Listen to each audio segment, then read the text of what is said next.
Operación Masacre toma lugar en la Argentina de 1956, después de la Revolución Libertadora, en el fusilamiento cívico contra la dictadura militar de Aramburu y Rojas, liderado por el general Juan José Valle. El contragolpe pierde efecto, debido a la infiltración del gobierno en ella. La dictadura decide efectuar un castigo fusilando a los sublevados entre el 9 y el 12 de junio. 20 civiles y militares fueron ejecutados, algunos de forma clandestina, en la zona de los basurales de Juan José León Suárez. No sin antes aclarar el periodo presidencial en ese entonces, Juan Domingo Perón dio un golpe de Estado quitando a Hipólito Yrigoyen e implantando un gobierno fascista, que se oponía rotundamente a los sistemas de los Estados Unidos e Inglaterra, llamando a esos sistemas un justicionalismo. Los personajes de este libro periodístico son personas no vinculadas al contragolpe, inculpadas de antiperonismo. La policía llega a la casa donde se encuentran reunidos y se los llevan a la fuerza uno a uno, donde los retendrán un tiempo. La primera parte del libro presenta a los fusilados y a los sobrevivientes en su llegada a la vivienda perteneciente a don Horacio. Los personajes son Nicolás Carranza, descrito como una persona joven, con 6 hijos, 2 niños y 4 niñas.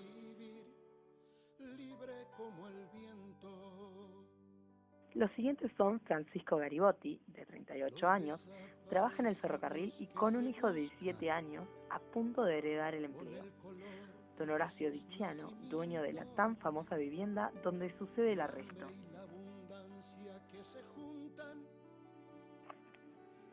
A continuación conocemos a Miguel Ángel Quinta, vendedor de zapatos, y a Rogelio Díaz, quien solo se lo conoce como suboficial, desconociendo la causa del término laboral. También aparece Carlos Lizazo, quien no sabe utilizar armas y logró saltearse el servicio militar. A Marcelo, presentado como amigo de Carlos, y Norberto Gavino, suboficial de gendarmería, que ahora vende terrenos, mediana edad pero atlético. Mario Brión, de 36 años, Vicente Damián Rodríguez, de 35 años, Pedro Libraga, de 24 años, con 3 hijos, y Juan Carlos Torres, un personaje serio y entrado en años. Los hechos son los siguientes. La policía entra en la vivienda de don Horacio preguntando por un tal Tanco, quien más tarde, se enterarían, era quien llevaba el contragolpe. Las personas son llevadas sin poder decir nada. Los oficiales amenazan no una, sino varias veces, con golpes y muertes si preguntan en vez de responder. Después de varios días de interrogatorios y amenazas con la ley marcial, sin haber obtenido una respuesta útil, son llevados al basural de Juan José León Suárez, donde son aventados a un terreno irregular. La ley marcial estipulaba la militarización total de Argentina y su castigo por traición era justamente el fusilamiento. En ese momento y en ese lugar se da la orden de fusilamiento ilegal. Algunos logran salvarse, ocultándose, evitando las balas, tirándose al suelo y fingiendo estar muertos, escondiéndose durante casi toda su vida. Una vez que han escapado, 6 son los muertos de aquella tarde del 9 de julio.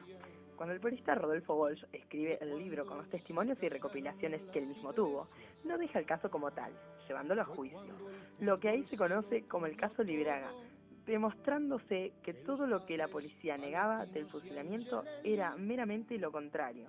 Con los expedientes de los sobrevivientes y algunas confesiones que logró tomar de unos oficiales mediante una grabadora, el caso se da cerrado.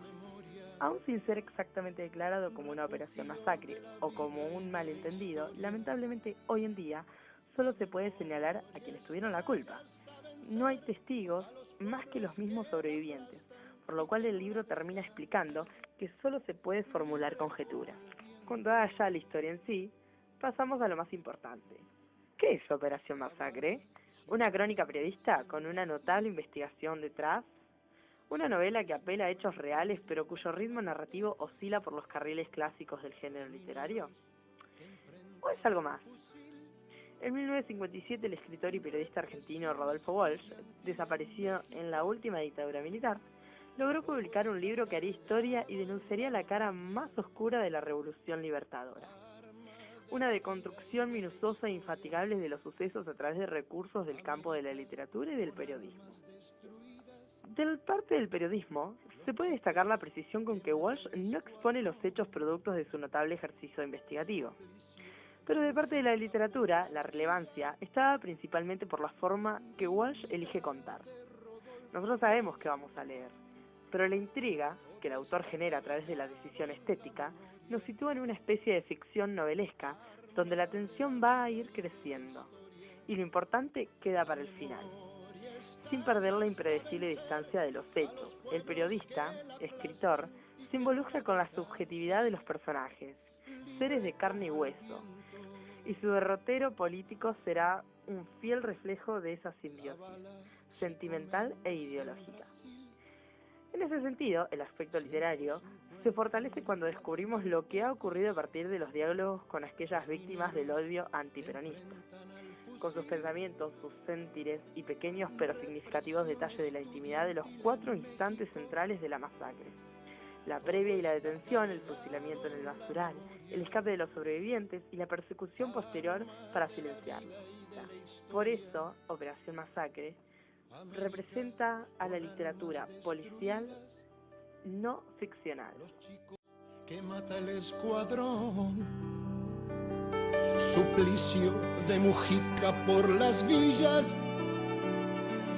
dignidad de Rodolfo Walsh.